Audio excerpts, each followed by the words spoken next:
तो पहले बात करेंगे साबिक दौर में किन किन हुक्मरानों पर कांटा लगाया गया और कब कब वो कांटा मिटाया गया, पहले इस पे बात करते हैं। तो सबसे पहले बात करेंगे शेख मुजीबुर रहमान की। अस्सलाम वालेकुम दोस्तों इलेक्शन की डेट मिल गई है और इलेक्शन 30 अप्रैल को होंगे। तो दोस्तों सवाल ये है कि कुछ अर्सा पहले इमरान खान के ऊपर क्रॉस लगाया गया था, रेड लाइन लगाई गई थी, कांटा लगाया गया था। क्या वो कांटा मिटा दिया गया है? तो पहले बात करेंगे साबिक दौर में किन किन हुक्मरानों पर कांटा लगाया गया और कब कब वो कांटा मिटाया गया, पहले इस पे बात करते हैं। तो सबसे पहले बात करेंगे शेख मुजीबुर रहमान की।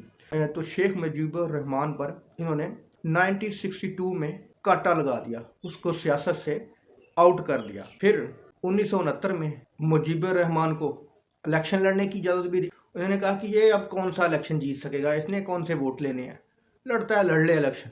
तो जनाब वो जब इलेक्शन हुए वो भुट्टो से ज़्यादा सीटें ले गया, जिस पर कांटा लगाया गया था वो इलेक्शन जीत गया, उसको भुट्टो साहब से ज़्यादा सीटें मिली। इस सूरत में कांटा लगाने वालों ने मुल्क को दो टुकड़ों में तकसीम कर दिया कि जब इस बात पर तनाज़ा हुआ कि दारुल हुकूमत इधर बनाना है या ढाका में बनाना है। फिर कांटा लगाया गया जनाब जुल्फ़िकार अली भुट्टो पे, फिर उस कांटे को मिटाया गया। फिर इलेक्शन लड़ा भुट्टो ने, वो भुट्टो फिर इलेक्शन जीत गया। फिर किसी केस में पड़कर उस पर फिर कांटा लगाकर उसकी ज़िंदगी पर कांटा लगा दिया गया। तो फिर मुशर्रफ के दौर में नवाज शरीफ और बेनज़ीर, इन दोनों को ये कहा गया कि जनाब कोई और काम सोचें, तो आपका सियासत में कोई काम नहीं है, आप पर हमने कांटा लगा दिया है।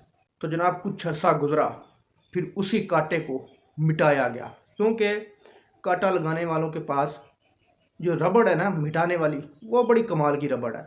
वो हर किस्म का कांटा मिटा देती है, रेड कांटा, लाल कांटा, पीला कांटा, सारे कांटे मिटा देती है। फिर बेनज़ीर साहब को कांटा मिटा कर लाया गया, उसके बाद जरदारी साहब की हुकूमत आ गई। फिर उसके बाद नवाज शरीफ साहब का कांटा जो लगाया गया था वो मिटाया गया, नवाज शरीफ साहब आ गए। फिर उसके बाद नवाज शरीफ साहब पर 3.5 साल के बाद फिर कांटा लगा दिया, नवाज शरीफ साहब को नाअहल कर दिया, क्यों जी उस पर कांटा लग गया जनाब। तो वो लंदन भाग गए। इमरान खान की हुकूमत आ गई, फिर इमरान खान साहब पर कांटा लगा दिया गया कि जनाब इस पर हमने कांटा लगाया है, दोबारा ये बंदा कभी हुकूमत में नहीं आएगा। लोगों को ये बताया जा रहा है कि जनाब इस पर कांटा लगा दिया गया है। जिन लोगों को आप डरा रहे हैं, धमका रहे हैं, तो जनाब मैं उन लोगों से कहता हूँ कि जनाब ये जो कांटे लगाए जाते हैं ना, पिछले दौर कोई भी उठा के देख लें, ये जो कांटे लगाए जाते हैं ये कांटे खुद ही मिटाए जाते हैं। जो कांटे लगाते हैं वो खुद ही मिटाते हैं। इन कांटों में कोई जान शान नहीं है। खुल के इमरान खान का साथ दें, खुल के इमरान खान को सपोर्ट करें। ये जो कांटे लगाते हैं ये कांटे कच्चे हैं, इनके पास कांटा मिटाने वाली, रेड लाइन मिटाने वाली रबड़ भी बड़ी कमाल की है, ये फ़ौरन मिटा देते हैं।